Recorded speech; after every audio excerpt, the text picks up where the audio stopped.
During the 19th century, it was not uncommon to hear that the great American novel, a literary masterpiece of international stature that expressed the nation's distinctive character, had yet to be written.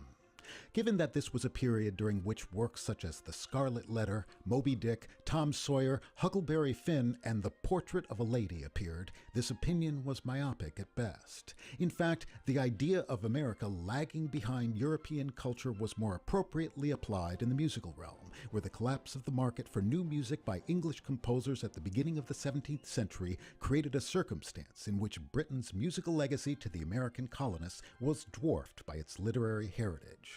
As a result, American classical music tended to be light, derivative, and inconsequential. But in the years immediately following the Civil War, signs of a new artistic seriousness began to appear. As a united nation with abundant natural resources and a strong central government, America quickly emerged as the world's dominant economic and industrial power, and its most affluent citizens increasingly sought to create a national artistic culture commensurate with this status. Professional orchestras and opera companies began to appear, music conservatories were established, and new performance venues were built. Americans traveled to Europe for training, and notable European musicians crossed the Atlantic for lucrative concert appearances and teaching engagements.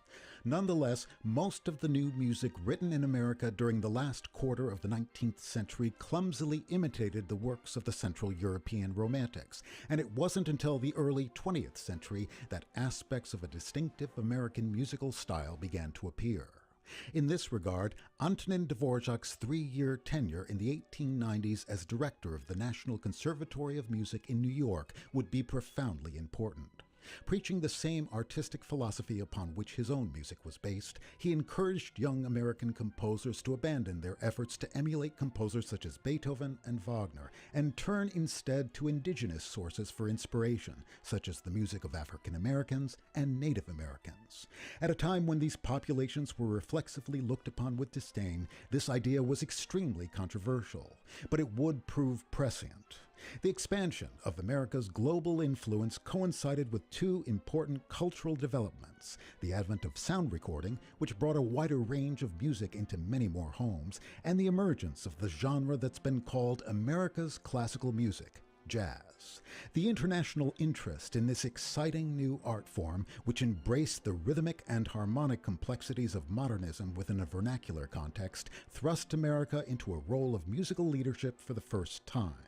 This validation of American music created an environment within which American composers in the first few decades of the 20th century were more inclined to follow Dvorak's example and look towards native musical elements as a basis for their own compositions. The result was art music that spoke with a distinctly American voice and expressed the qualities of optimism, boldness, energy, and directness that are such fundamental aspects of the nation's self-image. And there is no other composer whose work came to embody this form of musical expression more than Aaron Copland.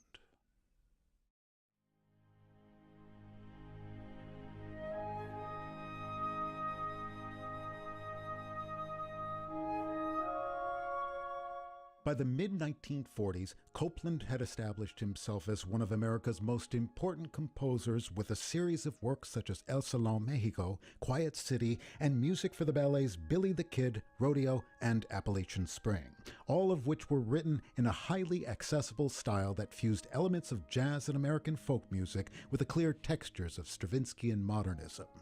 He'd already written 2 symphonies, a youthful work for organ and orchestra, and a 15-minute so-called short symphony, neither of which were considered representative works. Although Copland was writing music at a time when composing a symphony could legitimately be considered an anachronistic pursuit, it was also widely believed that a truly great American symphony hadn't been written, and that this gap in the repertoire was culturally significant. While the extent to which he agreed with this assessment is unclear, America's involvement in the epic struggle against fascism in World War II compelled the socially conscious Copland to support the national war effort by writing music that promoted American ideals and captured the tenor of the times. While his Lincoln Portrait and Fanfare for the Common Man were overt expressions of this sensibility, he wanted to write a large-scale, non-programmatic orchestral piece that would fully meet the demands of the historical moment. The opportunity came in the form of a commission from Serge Koussevitzky and the Boston Symphony in March of 1944. Copland took a series of sketches he'd been working on and developed them within a broad structural context to create his Third Symphony, his longest orchestral work. Although he would claim that this four-movement piece, which contains no directly apparent folk music or jazz elements, was simply a musical reflection of the optimism and euphoria that swept the nation during the final months of the war, his use of the fanfare for the common man as the introduction of the symphony's finale was inevitably perceived as a patriotic gesture.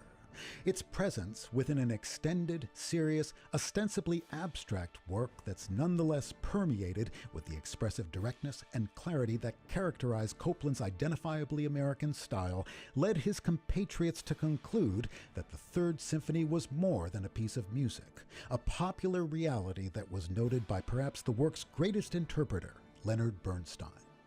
Copland's Third Symphony has become an American monument. It's like the Washington Monument or the Lincoln Memorial.